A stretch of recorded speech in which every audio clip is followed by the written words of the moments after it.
Those joining me live and to those that have been joining us here on Archive, D-Style Boxing and the one only Calix here. How are you guys doing? We're going to go ahead and get straight away with this one. First of all, Calix, how you doing? We've been off about a week or so. Next week we'll be on at the same time, guys. Put in the calendar, hit that bell button so you're notified every time we're live.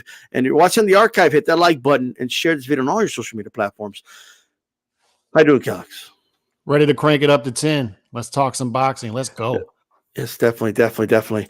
Now, first of all, we're going to go ahead and start off with the HCP of the week. Only one nomination submitted this week.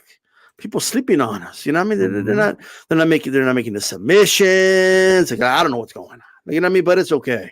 Maybe there wasn't that much panic going on. But Sontel Media,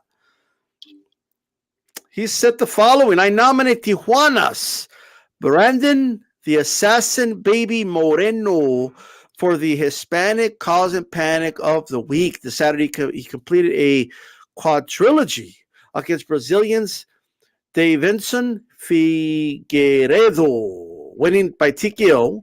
Moreno ends with a 2-1-1 record versus Davidson. HCP hashtag Tijuana. And, of course, he tagged us. Follow us on Twitter, guys, at D-Style Boxing and Calix Boxing, too. And also follow Sonteo. It's right there, at Sonteo_media. Give him that follow on Twitter. Shout out to Sonteo for submitting his HCP of the week. It is on the poll.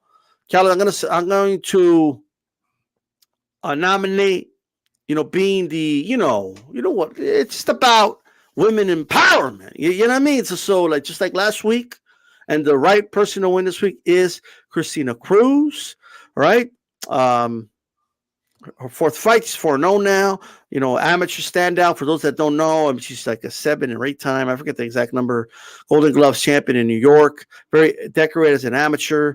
Was a medalist about 4 times in the world stage. So shout out to her. She's turned pro. She's 4-0. Great victory. It was Puerto Rico versus Mexico. She got the W for Puerto Rico. It is what it is, and I think she should win. Right, and I think you're going to agree. And then we're going to go ahead and move on. No. The Ginger King, even though he didn't fight, he got a de facto victory by a former opponent winning a big fight in which he was the underdog.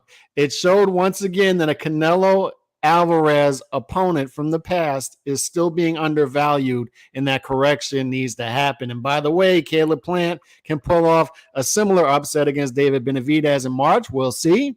And if so, Canelo's resume continues to age like fine wine. So make sure you vote. Click Canelo, click Ginger King for the HCP of the week if you're in that chat. It's aging a fine wine. Okay, we'll talk more about Canelo a little bit, but it's in a fine wine, and this weekend we got that wine from the Smith vine. You know what I mean? Like they just age you like that Canelo W series. You know what I mean? Plus, as soon as Moreno won, all these pictures, right? All these pictures of Canelo. He was training with Canelo in San Diego. I mean, he's just involved everywhere. But it is what it is, and of course. Shout out to, I cannot pronounce that. I don't know, sorry. But to Upya Yaya. Shout out to you. I'm officially disappointed, Canelo, for his beer choices. Michelob Ultra, really, bruh? You are Mexican. Mexican beer is so much better. Now that was funny to trigger Cowboy fans. Man. Shout out to the Bengals, by the way. They were just a better team than the Bills, and they just executed better. They dominated that game, and the Bills will come back stronger. Now, I think the Bills lost a lot of momentum with everything that happened, believe it or not. But what are you going to do? With that said, Calix, one more thing before we proceed. Everybody make sure that the poll's right there. Okay, we got Brandon Moreno, Canelo, and Christina Cruz. Submit your votes, and we'll keep it moving. Chris Eubank Jr. He was supposed to win, D-Style. He was supposed to win. What happened? It was supposed to be Eubank Jr. versus Conor Benn initially, and then the whole stuff happened. So then Liam Smith is the guy now, right? And Liam Smith, a 3-1 betting underdog, is supposed to just go out there and lay down for Chris Eubank Jr., the bigger name opponent. But guess what happens? And on top of that, D-Style, 7.5 to 1 underdog to knock out Chris Eubank Jr. It was not supposed to happen. They had guys like me who bet on Liam Smith by decision. I thought Liam Smith could win that fight by decision. I was leaning Liam Smith by decision. But for Chris Eubank Jr. to be knocked out in the 4th round, how that happened, to me, very surprising. Very surprising. It reminded me of Joe Cordina knocking out Ogawa last year. Surprising result. Not so much the guy who won, but how he won. What did you think about Eubank Jr., a guy who had a solid chin coming in, being knocked out by a guy like Liam Smith, who isn't known as the biggest puncher? I'll say this. I am very surprised, bro. I am very surprised with the headlines. I keep seeing people say, oh, Eubank gets dominated. Like, what? Did you guys know what's the fight? I think people just saw the highlight of the finish. Yeah. I don't know about you, Alex. Round 1 was close, but I thought round 2 and 3, it was all Eubank. He was clearly winning the fight to me. He looked like he was cruising. I do think Roy Jones was feeding him too much information. I just feel, I don't know what it was, but Roy would just keep feeding him way too much information. You got to do this. He can't do what you do. You know what I mean? So you come in, you hit him, boom, boom, boom, and he can't do what you do. Like, okay, look, bro. All right. I believe it was a case of him getting too comfortable in the fight. I think he got a little too comfortable. He had his lead hand way too low. All right. And was not showing his opponent, Liam Smith, enough respect. He started landing the uppercut. And he was feeling himself a little too much, in my opinion. And I think it backfired. I think he got caught and he couldn't recover. Liam Smith did the right thing, pounced on him, finished him. Shame on the referee. You had one job. Make sure Eubanks doesn't die. Like that was your job. And him not dying has nothing to do with you. And I want to be serious, though. Like, in all seriousness, that's the number one job of a referee, to protect the fighter, right? To stop the fight when that fighter can no longer continue. Eubank did not know. He wasn't on Earth. I don't know where the hell he was, but Earth is not where he was. In England, no, he wasn't on planet Earth. He was somewhere else. And he starts stumbling towards Liam, and the ref just lets it go. Oh yeah, go. He caught up to him and said, go. Even Liam Smith put his hands up like, what? Bro, he could have seriously gotten hurt. You thought it was early? You thought it was late? Bro, I didn't get that vibe, to be honest. I thought it was okay. Okay. What? Yeah, I did. The ref said, come here. If you can't walk towards me and give me your wrist so I could do this, how the fuck are you gonna fight another dude? He turned around though eventually. He eventually turned to the referee. He was weak at Bernie's. I get it. He was weak in that Bernie. If you cannot follow a ref's instructions, all of us could do that. We could all walk up to somebody and go like this, but not all of us could fight Liam Smith. If he can't walk up to you and follow your instructions, it's over. It's over at that point, in my opinion. I didn't think it was an late stoppage. I really didn't. Well, that was a horrendous stoppage. It's one of the worst I've ever seen. No, I thought it was fair. I thought it was fair. Give him a shot. He's the heavy favorite. He's Eubank Jr. I think you give him a shot at trying to recover himself. Am I in the Twilight Zone right now? He was knocked down again. What did Eubank do when the ref told him, come here? He walked like he was drunk the opposite direction. I'll give you that. But he eventually turned around, D-Style. He eventually turned around. No, he actually did it. The ref caught up to him and said, go. like that's literally what he did. He ran up to him, go. Like when the dude's like this. I thought it should have been stopped the moment he got up. Like the moment he got up and he didn't follow the instructions. Are you talking about the first knockdown? The first knockdown. If the ref tells somebody, hey, are you all right? You got to look at his eyes, which the ref couldn't possibly do because Eubank was like over here. Like, you know what I mean? Like, and then he started walking away towards Liam Smith's location, right? Towards that part of the ring. Okay, it's a little ring, but and he runs up to him and then says, go. That's literally what happened. That's not the way it's supposed to go. You're supposed to look at him in the eye, make sure he's okay. Give me your hand. You know why? Because first of all, he shouldn't have let him fight anyway. Because they're boxing all night in that ring. The ref is stepping on that ring. There's little pebbles and shit like on the mat. That's why the refs have to brush that shit off. He didn't even do that. Like the whole thing wasn't handled right. And if a ref pulls your wrist and you can't keep your balance, that's another way to make sure you're okay. He did not follow protocol. I was fine with it. I'd like to hear what the chat has to say about this because I think most people were fine. I think most people were fine letting them fight after the first knockdown. And then, he tried, even after the second knockdown in the stoppage, he was still trying to fight Liam Smith. After that, he was out of it for sure. You're right about that. But I was fine with it. Like, let the favorite try to go on and try to recover from the initial knockdown. This is a guy who's known for a granite chin, right, D-Style? So I think you give him the benefit of the doubt. I think you give him the benefit of the doubt. Like, first of all, Impala says saludos, okay? Wheelchair man, John, how's it going? But he says, Roy Jones' tactics is not a great idea. There will only be one Roy Jones. He was probably the most gifted fighter I've ever seen in my lifetime. Most naturally gifted, I would say. Let me say something about that, though, while we got that comment up. Sure.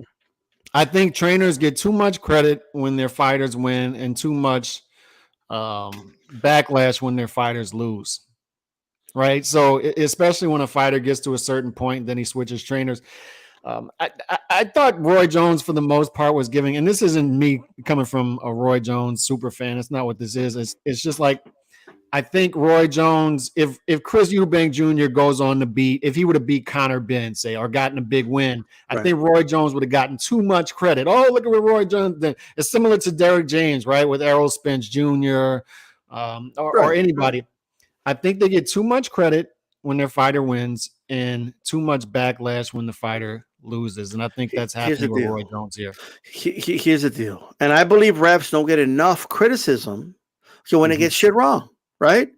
You had one job, okay? This is not up to opinion, Calix, and I don't care what the chat says. It's not an opinion. A referee needs to look at the fighter in the eyes, and if they don't follow your instructions, it's over. That's it. That's my opinion. You know what I mean? And he agrees with you. But look, I actually had the fight 30-27, Chris Eubank Jr. going into the fourth round. I thought he was winning. Liam Smith, you could tell, was getting closer, right? And Liam Smith was landing some big shots in between what Chris Eubank Jr. was doing. Right. And I felt like although it's 30-27, it's a close fight still because you can see Liam Smith's style starting to take hold. And you're like, okay, if this goes 12 rounds, it's going to be a close fight because Liam Smith is going to start to gain more ground each round. So it's not like even though I had a shutout on the scorecards that I saw Chris Eubank Jr. just having his way. It's just he was effective with the jab. He was effective with the pace. And I thought he was winning each round close. But as each round went on, as you saw in the fourth round, it was going to be Liam Smith's fight as the fight went on. It looked that way, right? And like to me, my first thought was, oh, he caught him some good and congratulations, he caught him and he finished the job, right?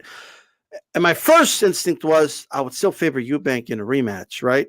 But then the more and more I saw it, I realized, you know what? Like, he set up Eubank. Like, this was part of the game plan.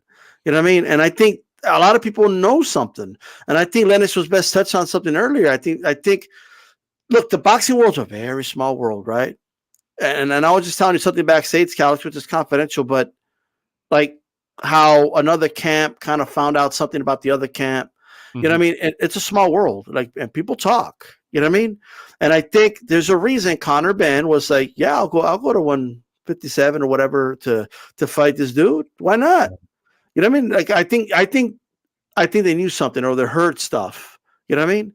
I think just like Jake Paul when he wanted to fight Rockman's son, like I heard stories about Rockman being chinny and getting knocked out several times by many dudes.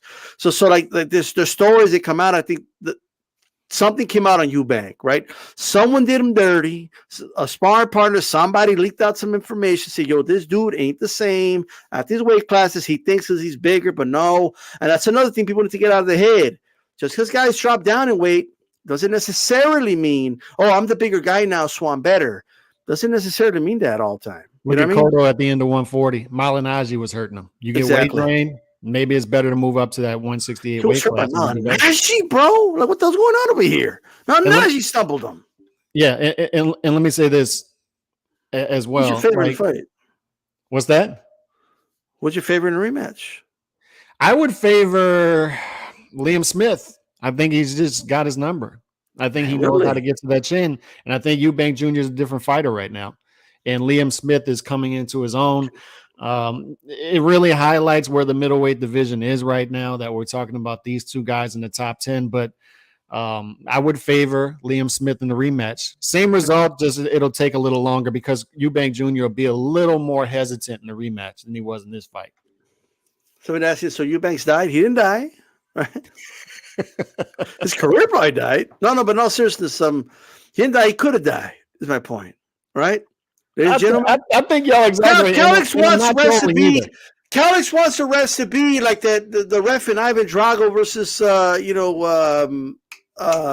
Creed. Okay, just let him get up. He wants it to be like Jack Dempsey against Willard, where every time like he wants to be hovering over the other guy, and as soon as then the second he comes off the canvas, wow, like that's what Calix wants to go back to the old days where there was no neutral corner. The ref said check if the fighter was okay. And they're dangling on the ropes, and it is what it is. Like Calix thought Tommy Gunn was ready to go. Like he thought that was stopping a little too soon against Ray Mercer. I'm not trolling. I thought it was a good stoppage. I thought the referee did a great job. Was he not walking away for the ref? He was walking away momentarily, and then he acknowledged that he's all right, and then let him fight. I mean, I'm fine with it. I thought it was a good stoppage. It would have been anticlimactic had they stopped it right there, D-style. But it would have been the right thing to do, in my opinion. You guys let us know what you think, of course, in the comment section. Who's right? I think I'm right. I just think, I don't even think it's up to opinion, but it is what it is. But you guys let us know. Look, the Maloney brothers. Mm-hmm. The Maloney brothers. By the way, Sean Sproul had the same scorecard you did. I think we all did, to be honest with you. I saw some 29-28. Yeah, like for round one, you could give round one to Liam Smith. Like, you're not crazy if you give him round one. That was a close round. You know what I mean? If he dies, he dies. Was that you, Calix? No. But is that what you were saying? Well, if he dies, fuck it. Calix, like, it wasn't even close. What is this? Like, it wasn't even close. He was fine. After the fight, he's giving interviews. He was perfectly fine. No, okay, but because they stopped it, obviously. They stopped it at the right time. That's the point. They stopped it at the right time. That was not a good stoppage. Terrible stoppage. The referee did a fantastic job. Stop dragging this guy's name through the mud, whoever he is. Anyway, ladies and gentlemen, Andrew Maloney at 115, Jason Maloney at 118, by the way. Yeah. They're making moves, and they're both kind of like, they always do moves together. You know what I mean? Like, it's like, I guess, not like Jamal, like, Andrew and Jason, they kind of, when we get title shots, we do it together, bro. You know what I mean? Mm-hmm. Like with Jamal, it's like, I'm just gonna watch my brother do all these great things, right? And I'm just gonna like be inactive over here, like, you know what I mean? While my wife drags my name on podcasts, you know what I mean? Like I don't know what the hell's going on over there, but brother, you're the millionaire. You get her in order, okay? I'm just saying, all right? But look, Andrew, it looks like, while Bam's a possibility, I do think Bam's gonna go down in weight. And fight Edwards more likely, or campaign anyway at 112. That's more of his natural weight class, and I think Bam has an opportunity to become undisputed there, and he could become a multiple division undisputed champion. So why not go back down and come back later, right? Especially with that division getting older, if we're honest. And 115, it's hot right now, okay? And just to add to the mix, I mean, people kind of forgot about Maloney, but hey, he's like, yo, I'm back, all right? Just in case y'all, whatever you thought about me, my fights with Franco were close. Look, Franco, a lot of people beat Ioka, so I ain't that bad, right? Mm-hmm. I think that's the message I got, to be honest with you, even though triangle theory doesn't work that way, but still, perception's perception. It looks like he might fight Estrada. I like that fight personally. I think that's an action fight. I think Estrada wins because I think Estrada's the best in the division, like, in my opinion. So there's no shame in losing to Estrada, but you can't sleep on Maloney either. I mean, Estrada's getting older. Maloney's hungry. I see him on social media training all the time. He wants it. And then Jason, a really good fighter, he just ran into the wrong one, right? Like he ran into Inoue. Yeah. Like it kind of is what it is. But now he's in that number one position. Okay. And it looks like Broner has campaigned and he went to the WBC convention and everything. Shout out to Rachel and Nonito, by the way. They were here last week, listening to the show. And I think that's a great fight. I think Jason Maloney against Nonito Broner is a great fight at 118. And for those wondering why is that happening, that's because Inoue's moved up to 122. He's vacated the belts. That's right. So what I like about Andrew and Jason is if you look at their careers the past 8 or 9 years, they pretty much mirror each other, right? In that they've had a lot of success. Don't pay attention to the overall losses and draws because those were early in the career, but the past 8 or 9 years, they put together a great resume. However, they've run into one guy that's given them problems in each weight class, right? And for Jason, it's 118. It's Inoue. You're just not going to beat Inoue. And then at least not at 118. If you're going to beat Inoue, it's because he naturally steps up too many weight classes. So at 115 with Andrew, it was Josh Franco he ran into twice, and he just couldn't get over that hump. So there's just been one guy in their way, right? So I also like them because they're going for it in 2 different weight classes, and they stay out of each other's way, and they seem to have a plan for both of them at the same time. You look at the Charlo brothers, I feel like Jamal's getting in the way of Jamel. Jamel has become undisputed at 154. I would like to see Jamel naturally move up to 160 and try to take over a sexy division, and Jamal move up to 168. But Jamal is just sitting in the way, doing not much. And the same thing with Josh Franco, Bam. They seem to be on the same page as to what they want to do. Now, some people seem to be frustrated a little bit with Josh Franco's side and that it could be standing in the way of Bam doing special things at 115. But I like the way they're both on the same page, 112, 115. We're going to try to take over these respective divisions. And the Maloney brothers do the same thing. Now, as far as Broner at 118, this is a perfect situation for him if he's going to stick around. Because he's 40 years old, guys. You're not supposed to be 40 years old still competing in this lower weight classes and having success. Those guys have high output.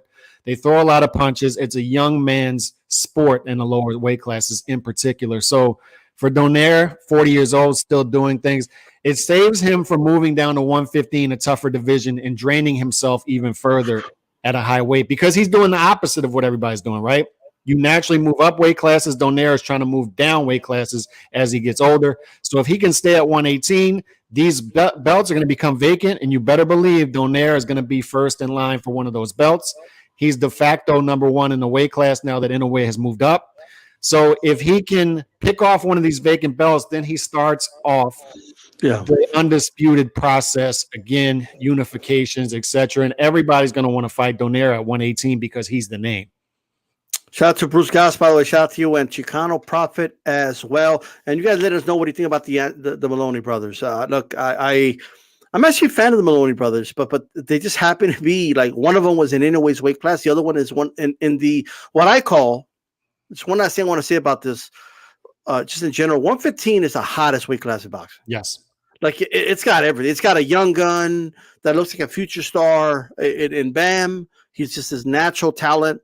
You have that veteran, like he's kind of like Estrada's trying to become like kind of what B-Hop was at 160 at one point. He's that old veteran that's still doing his thing, and maybe he doesn't always look great. B-Hop didn't always look great. People don't realize that. But in the big fights he did, right? When he had to step up, he would step up. And I think, and of course, you still have Chocolatito. I don't care what anybody says, is still in the mix. He's still a top 3 fighter in that weight class, in my opinion. Chocolatito is, and you still got Ioka, Franco. It's a stack. This division is, and then you got the guys that will eventually move up, maybe in Edwards. I mean, it's. I'm just saying. That's right. Now, as far as Inoue, we just talked about moving from vacating those belts at 118 and moving up to 122. Last week, I dropped a video saying, scrap any plans from Stephen Fulton Jr. moving up to 126. Dan Rafael reported on January 10th, and he ended up getting wrong that he's going to fight Figueroa at 126 for a belt there instead of staying at 122 and either fighting MJ Akhmadaliev for undisputed or the fight that everybody wants to see. One of the best 3 fights, pure fights that can be made in boxing for boxing hardcore purists. is Bud Crawford, Errol Spence, Bivol better Biev, and in my opinion, Inoue versus Stephen Fulton Jr. at 122. This has everything. It has high stakes at 122. This will be for the best fighter at 122. And on top of that, pound for pound implications. We have the guy who's either seen 1, 2, 3 at the lowest. I have a number 1 in a way. And then you have a guy in Stephen Fulton Jr. who's either on the tail end of the top 10 pound for pound or right on the outside of it. So high implications pound for pound here as well. Inoue moving up to 122. What did you make of that when that was announced? Well, look, I was surprised because I was already under the impression that PBC is not going to allow Fulton to do that. I had some hopes, though, when I saw Figueroa was going to fight somebody else, right? But I felt that was a fight they were going to do, which is not even a fight I hate, by the way. I think Fulton's a great fight. I just think that if Figueroa is at 126, that fight could wait. That's how I feel about it. Third best option is what it was. Yeah, but it's definitely a good option. It's always there. If anything, Fulton could use that to his advantage when he negotiates fights. Like, look, I have this option, so give me something better. Like, you know what I mean? So you could use that, and he's deserved that because they both had a great fight. I thought Figueroa won, but you could give it to Fulton too, whatever. So it was very surprising. You know what I want to say is this, though. And this is mostly, and I don't want to pick on the American fight fan, okay? But there's mostly American fight fans that are saying things like, and I'm not going to say it's a lot of them, but it's enough of them. Oh, why doesn't Inoue come over here? Mm-hmm. They should come to America to fight. This is where it's at. Why does Fulton need to go to Japan, right? And my thinking is, if you don't understand that Inoue is the A side, if you don't understand that it's Inoue that's doing something great here, and so is Fulton by default because he's going to fight Inoue. It's a big fight for him, right? If you don't understand why why it makes sense, I'm not against it being in the U.S., right? but why it makes more sense for it to be in Japan. If you don't understand that, then you just don't follow Inoue. You don't follow the lower weight classes. You don't understand it. You just know of this Japanese dude that you see on pound for pound list. That's the only time you see him, maybe on highlights, and you don't know who he's fighting. So you just say, oh, well, I don't know. He's just some dude. Who's he fought though? Right? Because the other thing they say is, and I've heard this enough, and this is by content creators on YouTube, Calix, people that talk boxing on YouTube, they'll say things like, who's Inoue beat? He ain't beat nobody. Like we just talked about him beating Andrew Maloney. Like, you know what I mean? But he ain't beat nobody. I don't know who he beat. I think this fight is for him to prove his greatness. He needs to beat Fulton to prove to me that he's a real fighter, that he is who they say he is, and why he's in the pound for pound list and all that, right? Now, there's some truth to that, right? Inoue's a pound for pound fighter. That's why he's moving up yet another weight class and why he's challenging Fulton. But he doesn't need to beat Fulton to prove his greatness. He's already done that, but that's my opinion. You're absolutely right. And what people need to realize about the U.S. versus Japan debate is Josh Franco just went over to Japan to fight Ioka, correct? And why did he do it? Money. It's because Ioka is the draw, and these lower weight class fighters are realizing that Japan is where the money's at as far as lower weight classes. The Asian market is the market you want to tap into with the lower weight classes. Stephen Fulton Jr., I'm sure, realized that. And Stephen Fulton Jr., being a competitor, realized, I want to go over there, beat the guy in his home country, and fight for legacy and move up the pound for pound list. And oh, by the way, make more money in the process because that's where the money is. It's a bigger fight over there. Inoue is the A side. And this has been our criticism of some of the PBC fans and the PBC fighters, etc. in the past is the PBC fighters don't seem to be asked to cross the street and do things that other promotional companies and outfits fighters have had to do in the past as well. They don't seem to be asked the same requirements. Right. All right. So Fulton Jr. is realizing I need to go over there, fight this guy. That's where the money is. And that's where this fight can be made quicker since it's where the money is. And nobody's above this D-style. Like Canelo's likely fighting in the UK in May, right? Yeah. You go where the money is. Haney and Lomachenko could be going to Saudi Arabia. Usyk and Fury, Saudi Arabia. They could be going to the desert. You go where the money is. And I think more of these American fighters over time and North American fighters will realize that there's money in the UK to be made. Maybe I should go over there. Lower weight classes, there's money to be made in Japan. Maybe I should go over there. Josh Franco realizes it. Stephen Fulton Jr. realizes it. And this is one of the best fights to be made in boxing. So credit to Fulton Jr. for doing this. And in my opinion, and from what I'm hearing through back channels, is he forced this fight. That this was going to be an in-house fight for him next, likely in another weight class. And he's saying, no. This is the fight that the fans want to see. This is the best option for me. This is the best money option for me. It's the best legacy option for me. I want this fight now. Stay out of my way. Give me this fight now. Do you think there's legs to that? Do you think he forced PBC's hand on this? And hopefully we see more fighters do that if that's what he did. I think there's a lot of things happening, Carlos. I think PBC's running out of money. That's number one. Fox Sports isn't. I don't know if you guys have this is an opinion, guys. There's less and less fights on Fox TV, FS1. I don't know if you guys have noticed this. You know what I mean? Usually it's just pay-per-views, and even like a lot of people are going to Showtime now, not Fox. So there seems to be a lot of like issues there. They don't have dates. A lot of these guys are sitting on nothing. And so I think, well, maybe in the past, Al Heyman would have maybe told him, no, we have other options for you. Now it's like it's kind of forcing his hand a little bit. Like he doesn't have as much of a stranglehold on what these fighters are going to do as much as he used to, quite frankly. I think because he's losing a lot of the money he's playing with and dates he's playing with. And what are you going to do? Put Fulton on pay-per-view against who? Yeah. You know? So his last fight in Minnesota, I think, did 61,000. Yeah, I did 61,000 on the gate, by the way, not people or everybody, right. Okay? Like at the gate, which is not good. That's not good, right? And not to be demanding for the fight to be here. And if American fight fans, okay, instead of being bitter and instead of saying things like, why do you support the American fighter? Like they support their fighters. Well, y'all don't support our fighters either. You don't show up to these events. Okay, I hear content creators on here always bitch and moan about like oh, well, why they boo the American fighter? Because those were British people that were cheering for Fury and booing Wilder. That's and by the way, you let him in the building. You let him in the building.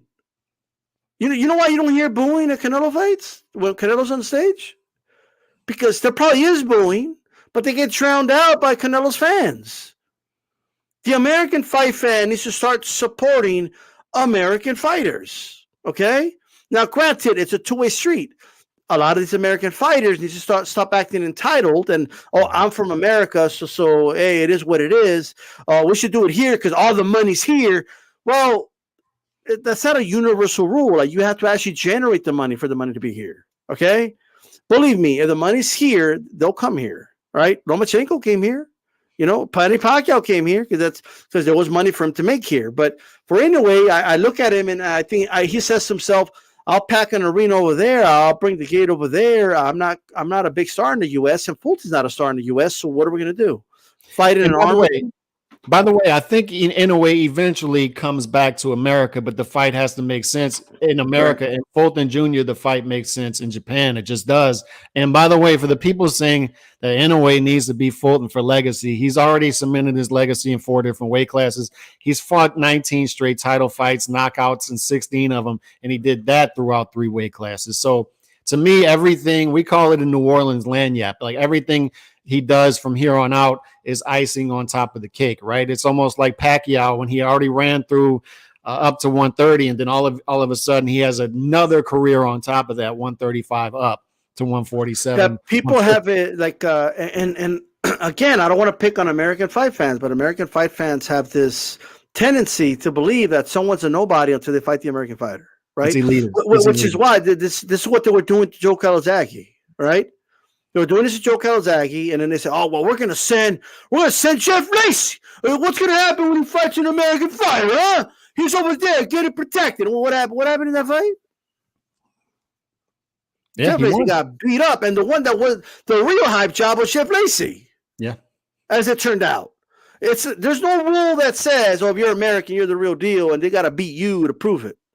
I'm sorry, that's not the way it works, right? Accomplishments are accomplishments. It's a worldwide sport, okay? Dudes out here acting like the American fighters are the dream team, Calix. Mm-hmm. They're the dream team, and everybody else is the world, like in 1992 in basketball. No, it's not even like that in basketball anymore. Much less. Now it's more like that in basketball than boxing, but boxing is a worldwide sport, okay? And that's that. Like I'm just saying, all right? And he went to Australia. Look what happened. He's got. And he went to Australia, and guess what? One of the main reasons he had to go to Australia because American fight fans don't show up to support him. Okay, all the crying and bitching and complaining, and they don't show up to support. Well, I see you guys behind cameras. I never see you at these events supporting. All right, so go buy a ticket and support Nancy. All right, not Nancy Boxing Republic. I'm not talking about her, but yeah, I'm just saying. But look, I want to proceed about talking about fights that are announced. Did you notice, Calix? I don't know if you heard, but Tszyu, Tony Harrison is official. It's going to be for the interim WBO title. Okay, No Limits promoting it as a world title, like shot. Which it's all right. They're a promotional company. They got to sell the fight, so they got to sell tickets. They got to make money. It's going to be in Australia again. Tony Harrison, no problem. In fact, Tony Harrison was the first one to come out and he said, "Look, I'll fight Tim.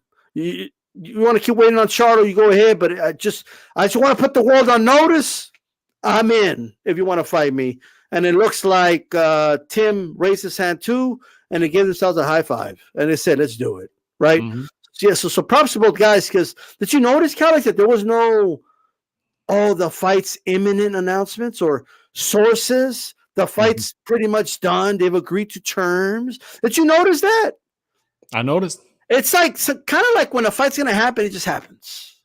Kind of like when two fighters want to fight, like something magic will happen, like this magic trick. Like it's just like Copperfield making the Statue of Liberty disappear. Something like it just happens. It's like magic, bro. It's amazing what happens when two fighters want to fight. You notice something also. There's certain divisions where we get a lot of that. 154, 140, 115. Those weight classes, for some reason, more so than the others, resemble a sport. It's fighters behaving like fighters. And Tszyu is saying, I'm Tszyu. I have the Zhu last name. I can pretty much fight anybody I want, and it's a big event over here, but I'm going to fight a top 10 guy. I wanted to take on Mel. Mel wanted to take on me. And that's another thing. Like Mel, nobody really expected him to stick around at 154 and defend all of his straps. And he's saying, Tszyu, come on, bring it on. After he went through the landscape and consolidated all the belts at 154. So I love this. I love the fact that Tszyu is behaving like a real fighter, taking on the best challenge. I like the fact that he's staying busy. All right, don't wait around for Mel to recover. Stay busy. You beat Harrison. It perfectly segues you in to the big fight for Undisputed with Mel back here in America. You get it at home. And Harrison, once again, some fighters get it. I got to go over there to get the fight. Devin Haney realized it. I'm going over to Australia to get the fight. Josh Franco, I'm going to Japan. Fulton Jr., I'm going to Japan. Some guys get it that I got to go over there and get the fight. And that's what's happening here. So great fight. Top 10 matchup at 154. Again, a top 10 matchup at 154. 147 needs to learn this. 160 needs to learn this. Give us more top 10 matchups on a regular basis. Props to both fighters. It's a great fight. But by the way, Dennis was best pointing this out. Spence went to the UK to fight Brooke. That's how he got the belt. Guess what? He was confident. He said, you know what? I could win this fight. Let me go out there. Let me get that damn belt. Otherwise, I'm just going to be waiting, right? So that's one thing Spence definitely did right by going over there. Toby Barnett says Harrison going to Australia, Fulton going to Japan, Tank versus Ryan, joint with the Zone. Things seems to be changing at PBC. And I'll be honest, everything you just mentioned is a good thing. That's not a bad thing. Because there's a lot of PBC fanboys out there that are like, you're just happy that they got to work with. Yes, we're happy that they got to work with other promotions. Like, I'm not team Top Rank. I'm not team Matchroom. I'm not team any fucking promotion. Okay, I'm not team No Limit. I am team boxing. I am team the sport. Okay, that's the way it is. Like No Limit should be the promoter for this fight. Okay, because Tim's a bigger name. He's a big draw in Australia. And Harrison should go over there. He's going to make more money going over there. So I'm happy for him. And he's going to, and it's a big opportunity for him. The same with Tim. And I think it's a great fight. Look, at the end of the day, this is not a type of fight we expect nowadays in a way fighters to just take, right? When they already have an undisputed fight in front of them, right? But I think it's twofold, though. I think this shows how confident his management, and believe me, they're very confident in Tim, right? It shows how confident they are, and I think it shows how confident Tim is in himself. And if you hear Tim talk, he's an extremely confident dude. Okay, I mean, this dude is extremely confident in himself, and he should be, right? That's basically how fighters should think. And I think Harrison is confident in himself that he could pull this upset and put himself back in position to become a champion again, maybe get that trilogy. But I think there's another thing, Alex. I think they're suspecting what a lot of us are suspecting, that Jermell, there's a chance he might move up, and then Jermell will go to 168, and Spence is going to move up himself, right? So they want to position themselves to at least have a belt, which is the WBO. Yeah. And if something happens, we'll put ourselves in position to unify, or put ourselves in position, to have something on the table to negotiate. He's going to have drawing power in Australia as a pay-per-view star over there, and he'll have a belt. All those are chips on the table. You know what I mean? And he'll have a win over Harrison. And I'll tell you right now, Spence came out and said, I think Harrison's going to win. J-Rock is saying, I don't think it's an upset if he wins. They're making it a test for Tim Tszyu. Like, without saying it, they're saying Tim Tszyu is a hype job, and I think he's going to get exposed by Harrison. They're not saying it that way, but that's how I'm reading it. When they say, this ain't no upset, Harrison's going to win. And you're absolutely right about them positioning themselves well right now, because let's say the Mel fight doesn't happen and he moves up, because Mel and Spence are not going to fight each other. Anybody expecting that fight to happen at 154 for undisputed, you need to stop expecting it. Mel versus Spence is not going to happen. It's just not going to happen. So I expect Mel does stick around at 154 for one more fight, but in case he doesn't, it's a good idea to get that interim belt, position yourself well, prove that you have the drawing power in Australia in case Spence comes to the table. And Spence isn't going to go to Australia, I know that, but at least you have the interim belt. You're first in line for the vacant shot if you don't get the shot against Mel for all the belts. So once again, these are fighters behaving like fighters, and you love to see it in this movement in the division. Now, speaking of movement in divisions, there's rumors going around that looking past the Ryder fight in May, that's likely going to happen, I think. Canelo versus Bivol rematch in September is the likely move from what they're saying. Now, there's talks of this fight happening at 168. Right. Do you like this fight at 168 for Canelo? I have my reservations as far as 168, because this is something that could backfire for Canelo. This can backfire for Canelo if he loses all of his belts against Bivol.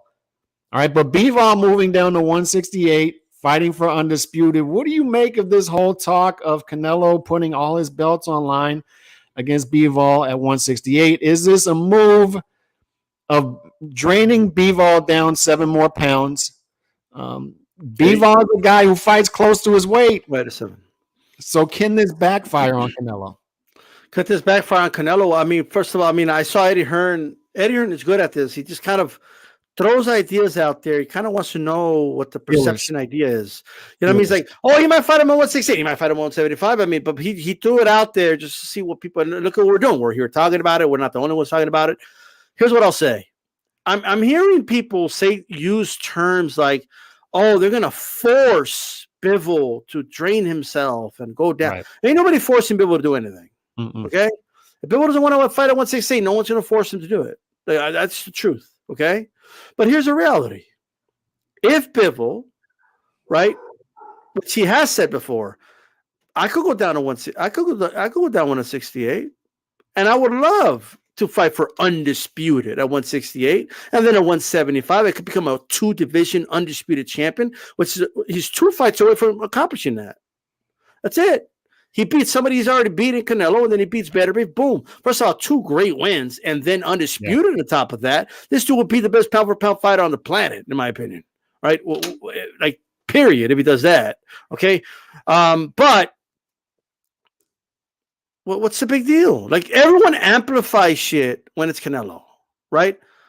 Oh, Batista, you've always been against catchweights. If it was Canelo challenging Bivol for the 175-pound title at a catchweight, yes, I would have a problem with that. I would say, if you want to fight him for the 175-pound title, it should be at the 175-pound limit. That's always been my issue with catchweights, all right? But in this case, Bivol wouldn't be the first dude to move down and weight. He wouldn't be the first guy to try it and be successful at it, by the way. Shane Mosley was campaigning 154, went back down to 147 and beat Margarito. Right? Like that's just the truth. He beat Mayorga 154, then he knocked out Margarito 147. Donair's moving now. Margarito was at 154, went down to 147 and beat Cotto. Yeah. Like, it's not the first time it's happened. Canelo's done it. He went at 168. He beat Rocky Fielding, AK Aaron Rodgers' bro. You know what I mean? And then he went back down, and then he beat Jacobs. Then he went up all the way up to 175, beat, Kovalev, then went back down to 168. This Canelo's done it. He's got it for a weight class and back down. Now, if Bivol can't do it, if he can't, then he shouldn't do it. But if he feels he could do it, why are people making a big deal about it? Are we going to take away Inoue's win over Donito Donaire? Because Donaire went down and wait to fight him? Well, Donaire was knocking dudes out right before the Inoue fight, right? But he went down in weight to do it.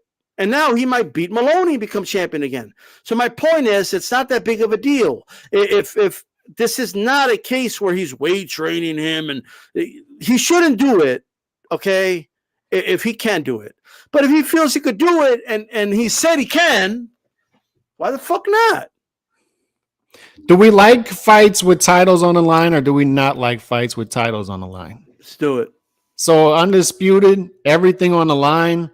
Canelo putting everything on the line to fight a guy who's already beat him and beat him soundly, and a guy who fights close to his weight class. And this isn't me being a Canelo apologist. It's people need to realize what you just said is Bivol does have options, correct? Bivol has the belts at 175, and he has a undisputed fight that will be on the table after Beterbiev beats Yard this weekend, which will happen. And Beterbiev will beat Yard soundly. He's a 9-1 to 12-1 favorite, and he will knock him out. So he'll have an undisputed fight on the table. And Bivol himself has said, I'd rather fight for undisputed than a rematch with Canelo. Well, guess what? Go fight it. Go fight the undisputed fight then, if that's what you want, if that's what you'd rather. But I like the fight. I like that Canelo is a competitor and circles back. Now, do I think there's better stylistic fights entertaining out there for Canelo? Yes. I'd like to see the Benavidez fight. I'd like to see him beat up on Charlo. That would be entertaining, but he's circling back to this, and I'm fine with it. To me, an intriguing question is this. And look, I don't think this is any sort of easier route for Canelo. 168, 175. I don't know what you think about that. I'm going to get your comment in a minute. Do you think that's sort of some sort of easy route for Canelo? But to me, the intriguing question is, we have a scenario lining up in which you have multiple fighters who are going to have opportunities to become multi-division undisputed champs, which is quite the achievement in the 4-belt era, right? Canelo tried it with 175. It's just not going to happen there. And I think he realized it. But Bivol, if he were to beat Canelo for all the belts at 168, if that happens, and then moves up to 175 and fights Beterbiev, it's possible. But also Inoue moving up to 122. If he beats Fulton Jr., then beats MJ Akhmadaliev, he's 2 fights away.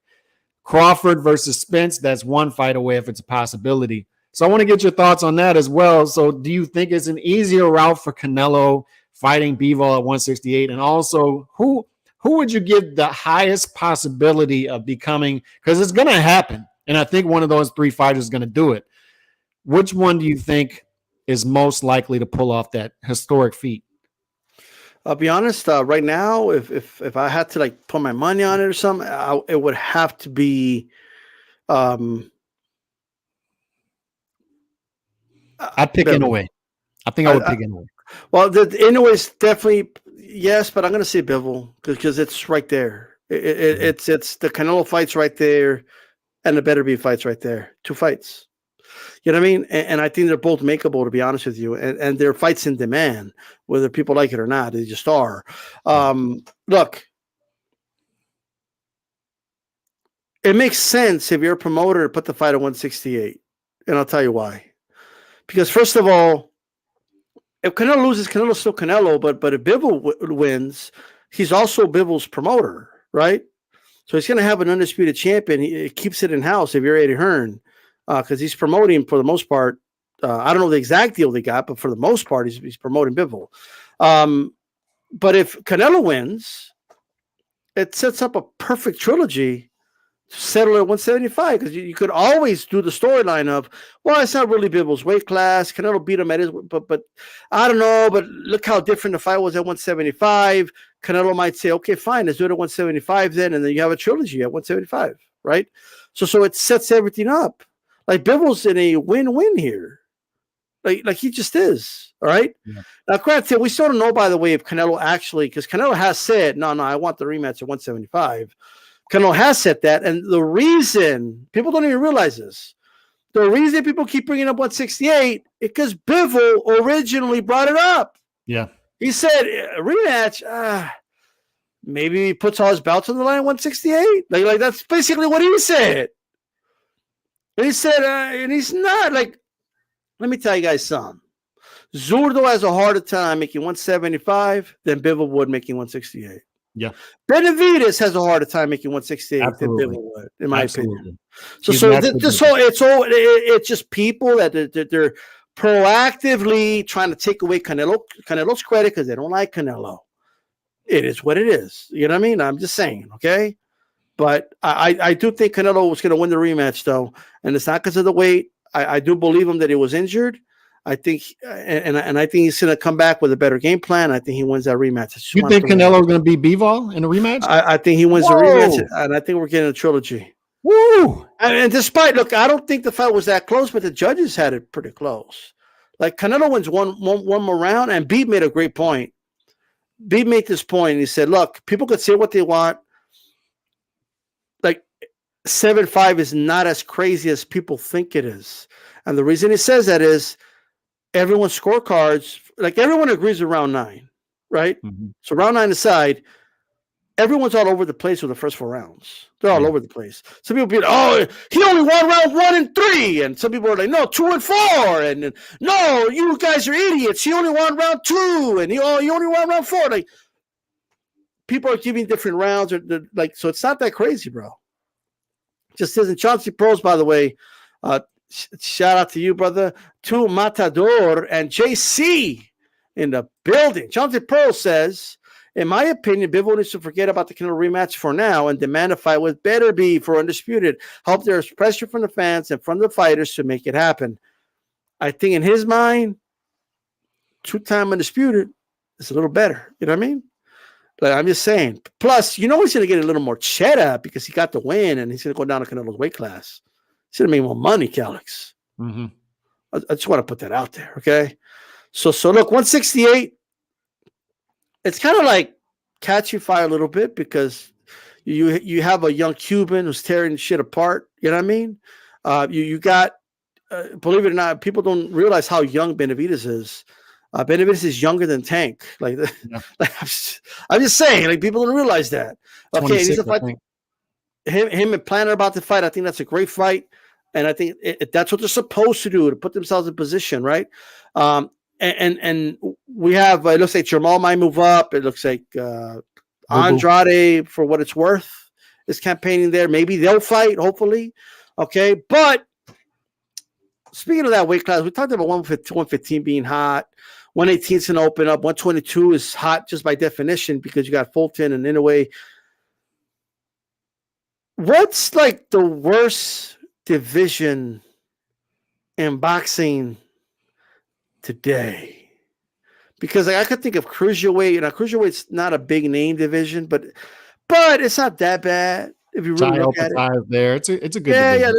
Like they're fighting each other for the most part, so it's not popular. But in terms of bad, I mean, and I'm going to weigh it like with what I expect from the weight class and what we're getting, right? Bro, middleweight's a fucking mess, brother. Oh my God. Middleweight is a dumpster fire. I mean, middleweight is like, and this is a historical division. This is the first division that ever existed, right? Like this is like one of the original weight classes. So many great epic battles. There's welterweight used to move up to middleweight for greatness, right? Like this was the weight class. This was Ray Robinson's weight class. This was Hagler's weight class. Behoff's weight class. Roy Jones started at this weight class. What is going on with the Monsoon's weight class, brother? Martinez had a little run at this weight class. When Pavlik became middleweight champion of the world and beat Jermaine Tater, who also had a run, it was a big deal. Great ratings on HBO. They used to say, the only thing greater than the middleweight champion of the world is a heavyweight champion of the world.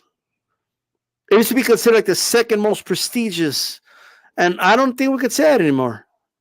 And it's the new weight of the weight classes, to be honest with you. A lot of waiting, a lot of nothing. And in my opinion, and I want to know what the chat thinks, because in my opinion, middleweight is the worst division in boxing. But if the chat has any other options, put them in the chat. But Calix, what's the worst division in boxing? The worst division in boxing is the middleweight division. It hurts my heart being a guy who's followed boxing for a long time and knows how great middleweight division is historically, and somebody who reads boxing history books and knows what this division came from, what its roots are, what its lineage is. And it's disrespectful to the lineage that it's this bad. It's this bad that, and nothing against Golovkin. You know I like Golovkin, but the fact that a 41-year-old is easily at the top of the division right now without a young lion picking him off at this point is frustrating. The fact that the 41-year-old guy is the only one who did anything meaningful in the division last year by unifying against Murata, who a guy in the past wouldn't have had a real belt.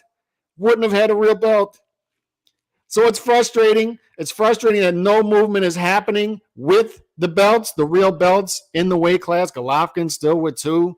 Janibek basically stumbles upon a belt, being that nobody wants to fight him, and then he looks pedestrian in his last fight, and I'm looking like, why does nobody want to fight this guy? All right, and the fact that guys like, and what it has to do with is Canelo at 168 and Errol Spence possibly moving to 154. So guys are around those weight classes and saying, you have guys like Boo Boo Andre saying, I'll just move up and see what happens eventually. No need in unifying or getting a belt, getting a real belt, because Canelo's up there and that's where the money is. Like I've said in the past, people have Canelo derangement syndrome and they just chase Canelo instead of doing what they need to do in their weight class. But let me tell you how historically bad this division is right now. It's in the past, guys have moved up from 154 naturally to chase the money and to chase the legacy of the sexy division. We have sexy divisions in boxing: heavyweight, middleweight, welterweight, lightweight. These are sexy divisions in boxing, particularly middleweight historically. And guys aren't even going up there from 154 naturally anymore. Sergio Martinez did it. Canelo did it. Cotto did it. Right? Paul Williams did it. Paul Williams even skipped through 154 to move up to 160. All right? They did that. And Canelo didn't even stay at 160. He moved up to 168, right? Yep. So guys like Sebastian Fundora, Mel, all right? They're not even moving up naturally from 154 to 160 to a weaker division that's historically more sound. because there's just nothing there for him, they're saying. You know what a lot of people are saying, and it's kind of tied to this. Look, Chicano Prophet says middleweight hasn't been the same since the lineal champ Canelo moved up, right? It's actually a true statement, okay? But here's the thing. Blame, like, and now Chicano didn't do this, but people blame Canelo for it. It's like, so the dude leaves the division, right? And it's Canelo's fault that they're not fighting each other. Mm-hmm. You know what I mean? Oh, it's Canelo's fault. It's his fault. Like, why is it his fault? Like, it's look, Inoue is moving up to 122. What happened immediately? Broner and Maloney, they're like, yo, let's get the smoke. Are we going to fight or what? Like, they were like, oh, man, I don't know what to do. Inoue moved up and he just left a hole in his division and we don't know what to do. You can fight each other. Oh, come on. I want to fight Inoue. This is stupid, bro. All right, shout out to Black and Brown Boxing. I agree. Middleweight, worst division in boxing. Salute style. Shout out to Black and Brown Boxing. Like El Único says 35, 47, and 60 are the worst divisions. I will say this about I don't know if I agree about 35, but there is a lot of like the top guys are not fighting each other at 135 though. Yes. 147 is like $1 million that you can look at, but you can't use it. You know what I mean? That's 147. It's potential. It's potential. It's a lot of potential. And then and what makes 147 the worst is that they're holding up these hungry young guns like Virgil Ortiz and Boots Ennis. Like they're holding them back. Okay. Now I don't know. Now two Matador, shout out to you, brother. I don't know what Guatemalans have it. Like I don't know why they're hating. Are Guatemalans hating on Canelo? Is that a thing? I know that was a thing. Those damn Guatemalans. Every time. Every time. I love my Guatemalan brother. I'm not going to shun them. Shout out to Guatemala. Shout out to them. Okay. Sexy division 140 all day. 140 is the thing. I will say that. I don't like the fact that bouts scattered. I just don't. What are you going to do? You know what I mean? It's just one of those things. But look, really quick, will there be any titles changed in his weight class, Calix? Like any titles at middleweight, any movement? We'll see any movement. Is it going to be a needle mover? Because I thought it was going to be Janabek, but Janabek's already tweeted about how he wants to fight a name. Oh, I hope I fight a big name this year. Like who? I have to believe it. I have to believe that at least one belt will change hands. I have to believe that movement will happen at 160. This is a sanctioning body's job, right? If nobody's doing anything, you have to get the fights going. You have to mandate certain fights. Fighters should want to unify, right? And being that 3 of the belts are held by Kazakhstan currently, and it's Kazakhstani culture to not fight other Kazakhstani fighters. That's tough. It's tough for unification, right? So, and the fact that Maul, are we going to see Maul fight? So this is what it needs to happen, D-Style, is the sanctioning body needs to say, look, dude, like you fought once in the past 850 days, you've got to fight. You've got to fight. And it's got to be against somebody that we mandate you to fight. We need movement here. All right, we need movement here. So if you give me over under half, I have to say at least one belt changes hands in 160 in 2023. And Golovkin's going to fight somebody at some point, right? He's already said he's not going to retire. I was at the lobby bar after the Canelo Golovkin fight, and his manager, his promoter said he's going to fight again at 160. I witnessed it. I witnessed him say that he's not going to retire. So, yes. So look, will Golovkin at some point, if he keeps fighting, lose at 160? Absolutely. You don't get 41, 42, 43 and keep winning, dude. You don't. So age catches up. So will a young lion possibly pick off Golovkin? Same thing with Maul. It's possible. It's very possible. So I'll say over. Yeah, look, if the Guatemalans are going to hate on the middleweight division. You know what I mean? Like put all your energy on the middleweight division. I think the Guatemalans should apply pressure to the middleweight division to start fighting each other. That's where your hate should be towards. Not towards Canelo. You know what I mean? And not like, what are you doing? It's like the energy is in the wrong place. Nando Yama's jab, the light from work. Shout out to Nando Yama. I appreciate the support, brother. Shout out to Nando Yamas. Right? But just one more thing about this. I think Munguia is in a good position right now. Mm-hmm. Okay. They should do the Berlanga fight with Munguia. Right? Now, I don't know if Berlanga will move down, though. I don't know. But Berlanga, by the way, we didn't talk about Yeah, that. but they've already floated ideas of Munguia moving up and fighting fighters. Oscar's tweeting, who do you want to see Munguia fight? You know, Oscar, you had a matchmaker, and now he's gone. Maybe you should have kept your matchmaker, brother, instead of asking people on Twitter. People on Twitter don't know. Look, fans think they're great matchmakers, but they're not, okay? Like, it is what it is, okay? But you know why? Because they don't. The fans act more like managers. That's why. They're not, put them in there with the best. They're not, that's not even what they're saying. Half of the people are like, oh, be careful. He didn't look so good in the last fight, Oscar. Match him up well. And I'm like, are you guys fans? Yeah. You want to see this dude tested, or you want to protect the Zoe? We're protecting Munguia Zoe now. Munguia Zoe has got to go, brother, because once Munguia Zoe goes, they're going to put him in there in exciting fights, and that's what he needs. Munguia is an action fighter. You promote him as an exciting motherfucker that he's going to come to fight.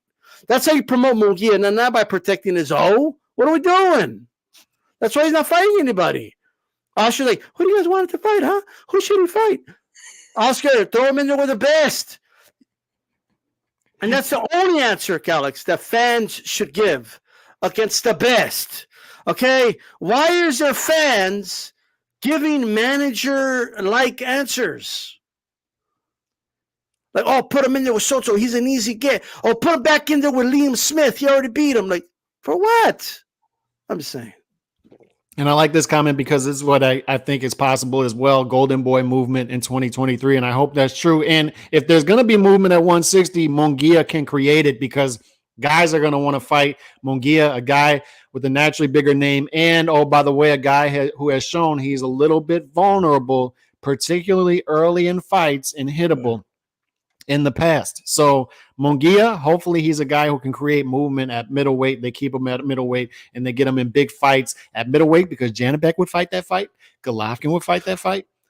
And possibly, Maul, I don't know, but it's possible. Munguia's has got to go like a cheating girlfriend, brother. It's time. Okay? It's a wrap. I'm just saying. The O has got to go. Now, Fury wants to fight Ngannou possibly in the future. I don't think it's going to happen next, but possibly the MMA guy for people who don't follow UFC like myself. But he's floated the idea of fighting in an MMA cage, MMA gloves. Should I fight him MMA? Not an MMA, but boxing style rules in a cage with MMA gloves. Now, before you poo-poo this, I actually like the idea. I actually like the idea because I think we see too many UFC fighters just come over and fight in the boxing ring, and it just gives off boxing vibes.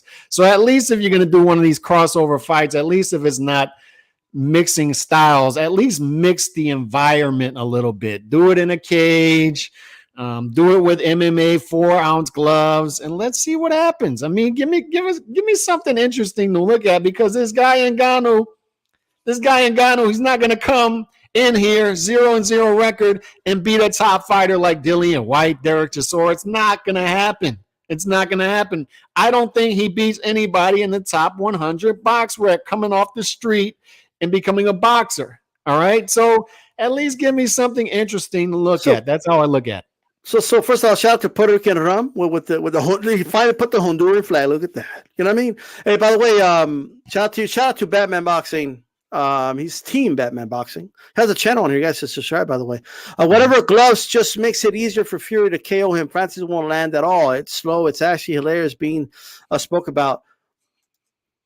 I mean, you can't box with MMA gloves like the fingers. Well, why do you need the fingers exposed? For what? If you're gonna box. I'm just saying, you know what I mean? And how is Fury gonna hike the egg weight in the fucking MMA glove? You know, he's not gonna have no power, nothing. He's gonna hit like a feather because he only hits hard because of the egg weight. You know what I mean? He's gotta I'm just saying. No, but in all seriousness, I hate it. This is a charade, bro. Like this is.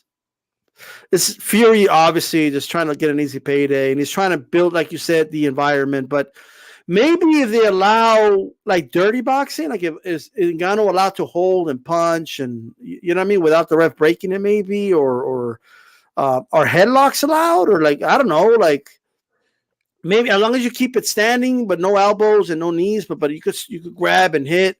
Maybe I think that would make it a little more fair. You got to give Ngannou some. Like the cage isn't something. Like the smaller gloves isn't something. Like it needs to be, you know, a little bit of a hybrid, no? Like to make it a little more fair. Are they going to put him in MMA shorts? Are they going to do that? Tyson Fury? No, he's gonna have the bicycle shorts. He's gonna have the bicycle shorts because that's what they're wearing in MMA. Like they fight in bicycle shorts and shit. Like it's like this. Like boxing was always king.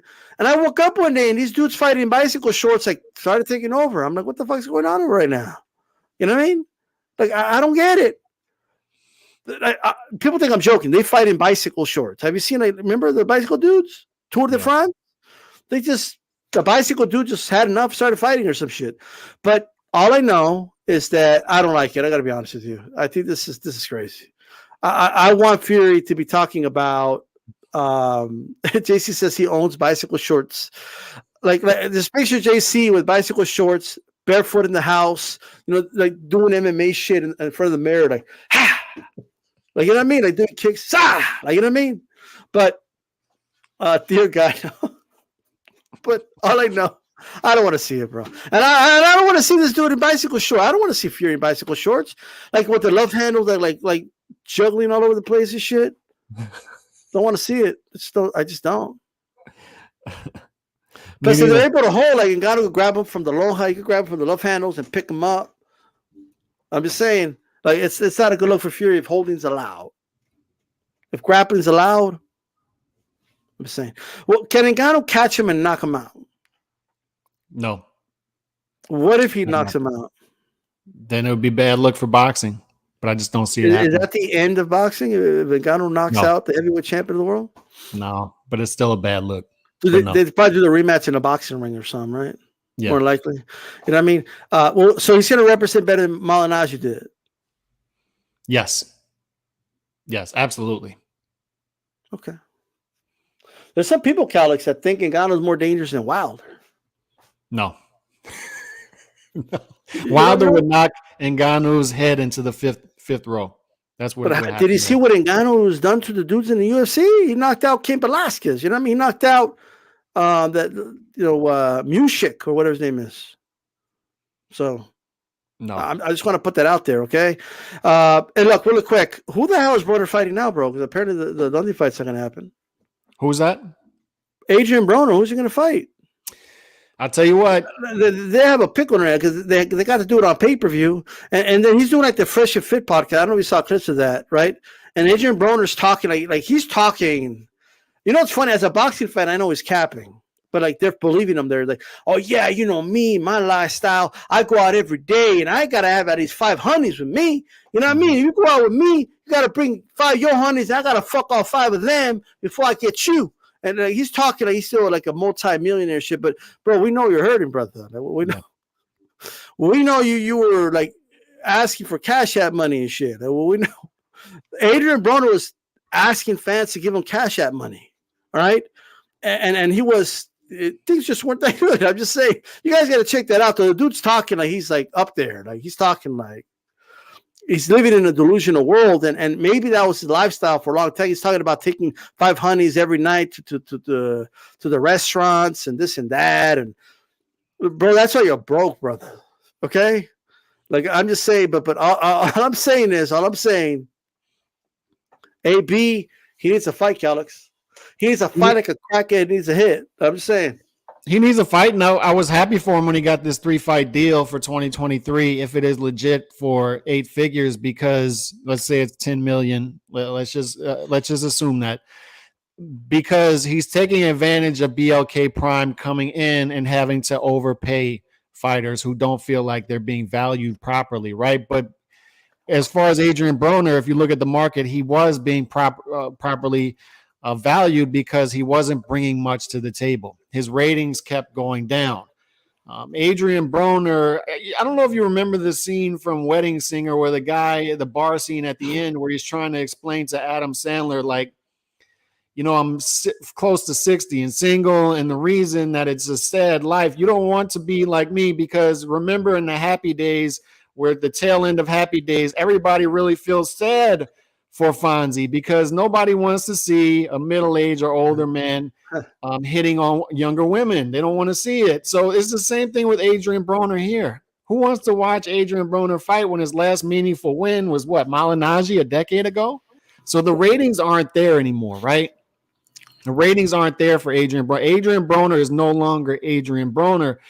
The sad thing about this is they have to get a cheap B-side in order to put this pay-per-view on. They can't get somebody big. They can't. By the way, both fighters have pulled out. The BLK Prime can't build fighters, right? They have to pay for events and sell the event. Right. That's the position they're in. So Red Catch wasn't going to sell, but at least it's a B-side that's possibly beatable. Same thing with its previous fight with Hammer and Hank. But now that he's gone, you can possibly do a Blair the Flair. I'd like to see that fight. But can you afford a Blair the Flair? I mean, that's the sad realization. Yeah, that's the reality, because look, Golden Boy's not just going to give you Blair the Flair. You know what I mean? They're like, well, we want our cut. We want to make money too. We want to guarantee it. If not, we're not going to do it. Like both opponents, both of them. First of all, Red Catch, I'm not going to lie, it was a little over the top. Like, this dude was acting like Suge Knight showed up to shake him up at his house or some shit. You know what I mean? Like, oh, the business of the boxing is terrible. Like, brother, you should be happy you were in that fight after what you pulled in the Regis Progress fight. I'm just saying, okay? Yeah. But it is what it is. Now, I'm not saying you should. If you're not happy with the money, don't take the fight, but don't stop looking for pity online from the boxing fans. But Lundy, same thing. He came out. He was basically saying, like I saw the shout out to Mark Nash. He did an interview with him, not really specific, but like, oh, I know what I'm looking at. I've been in boxing for a long time. I want my respect. So I don't know what they're offering these dudes. Like, I don't know. It would be some atrocious money, or maybe it's the fact that it's AB on pay-per-view, so they're expecting more than what they would usually get. Maybe that's what it is. But they're going to have a hard time finding an opponent for AB. I'll be honest, I don't think they're going to find anybody. I don't think this event's going to go through. Whoa. You think it's going to be called off? I think it's going to get called off, brother, because who the hell are they going to find? And I think they're going to get cold feet. They're like, I don't know. We're going to lose a lot of money. Like, nobody does shit to lose money. Just because AB wants to go out with 5 honeys and all that. Like, it's not, no one's just going to do that. You know what I mean? Somebody said he's got a lot of kids. He's got a lot of kids. Holy shit. Okay, a lot of kids. By the way, at 12:23 or 2:23 Eastern time, in 2 minutes, I'm going to be closing the poll. Hispanic causing panic of the week. We have Brandon Moreno from the UFC at 54% right now. Canelo 36%, Calix. And of course, why am I not surprised? Why am I not surprised that the sexist chat only gives 10% to Christina Cruz? I'm just like, boxing is a sexist sport. You guys keep proving this to me. Show after show, showing no respect to the women. What's going on, Calix? Sad. It's sad. But they're getting it right. They're getting the polls right is what's happening, though. So Moreno should beat Canelo is what you're saying? Probably so. This week, yeah.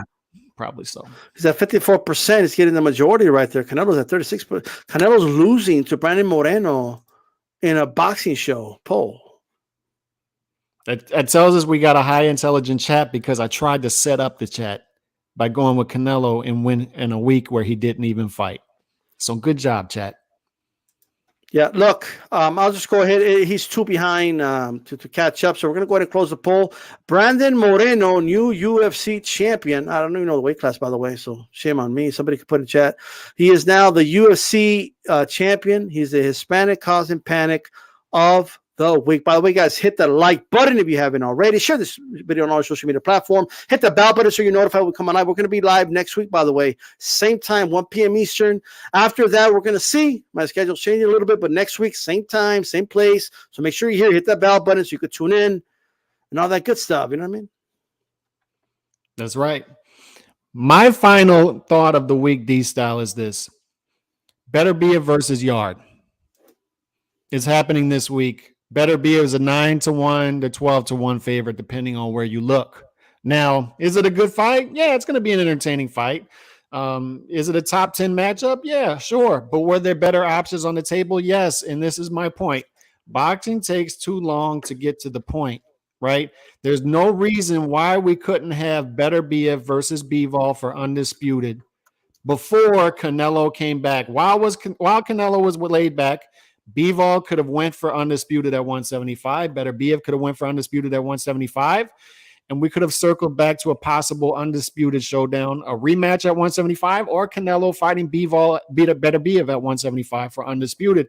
But instead, we get matchups that we don't necessarily need. And they're good matchups, don't get me wrong, but there were better options on the table. Instead of giving us the Better Biev versus Yards in the future, I'd like to see more of the Bivols versus Better Bievs, the better options happening. Okay, I just want to give a suggestion for BLK Prime, and maybe PBC will loan them out. So why not do AB versus Mario Barrios? You know what I mean? Mario Barrios apparently, what I was told, is a pay-per-view star because he was on 2 pay-per-views against Tank and Keith Thurman. So it is what it is. But I'm going to say something crazy.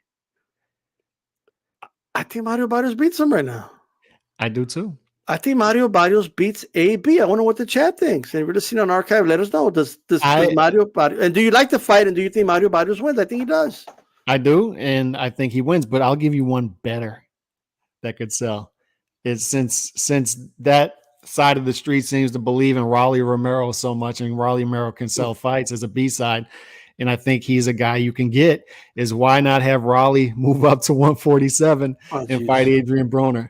Why not do Adrian Broner versus Raleigh? Well, imagine the build-up for that. And Raleigh's available. Yes. He's available. Why not do Adrian Broner versus Raleigh Romero?